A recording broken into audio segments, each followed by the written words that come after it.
લોકસભાની ચૂંટણી 2024માં સુરત બેઠક પરથી ભાજપે જીતનું ખાતું ખોલ્યું છે।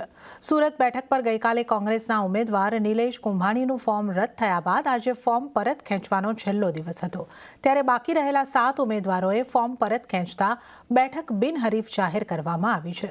સુરત બેઠકના મતદારો આ વખતે મતથી રહેશે વંચિત, કારણ કે બેઠક બિનહરીફ જાહેર થઈ છે।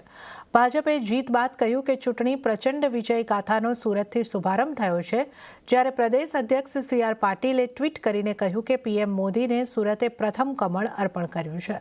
આ સાથે મુખ્યમંત્રી ભૂપેન્દ્ર પટેલે પણ શુભેચ્છા પાઠવી અને કહ્યું કે લોકસભા ચૂંટણીમાં ગુજરાત સહિત સમગ્ર ભારતમાં ભારતીય જનતા પાર્ટીના ઐતિહાસિક વિજયની આ શરૂઆત છે।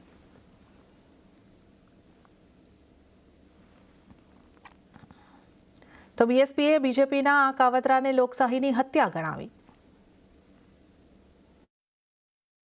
સુરતની અંદર પ્યારેલાલ ભારતીનો સવારથી પ્રદેશ કાર્યાલયથી સંપર્ક કરવામાં આવતો હતો, સંપર્ક થઈ નહોતો રહ્યો અને હમણાં જ મીડિયાના માધ્યમથી ખબર પડી કે અમને ફોર્મ પરત ખેંચ્યું છે અને પછી અમને ભારતીય જનતા પાર્ટી જોઈન કરી છે।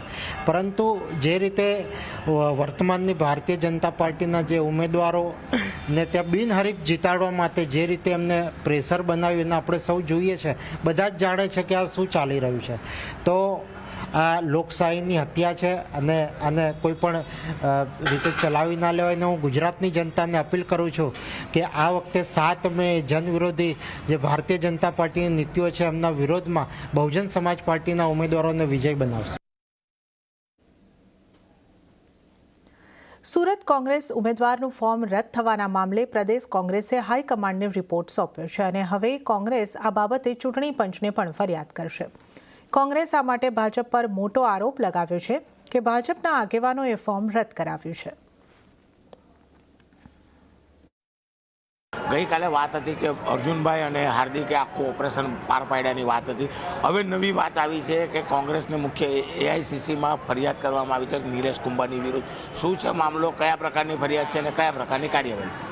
નિલેશ કુંભાણી વિરુદ્ધ ફરિયાદ કરવામાં નથી આવી। નિલેશ કુંભાણીની જે આ ઘટના ઘટી છે એના ફોર્મ બાબતેની 2 દિવસની જે ભારતીય જનતા પાર્ટીના અહીંયાના તંત્રએ મળીને જે કારસ્તાન કર્યું છે તે બાબતની આખી માહિતી AICCને પૂરું પાડવામાં આવી રહ્યું છે અને આમાં આગળ શું કરી શકાય મુખ્ય ચૂંટણી અધિકારી સાથે કે કોર્ટ સાથે એ AICC નક્કી કરશે।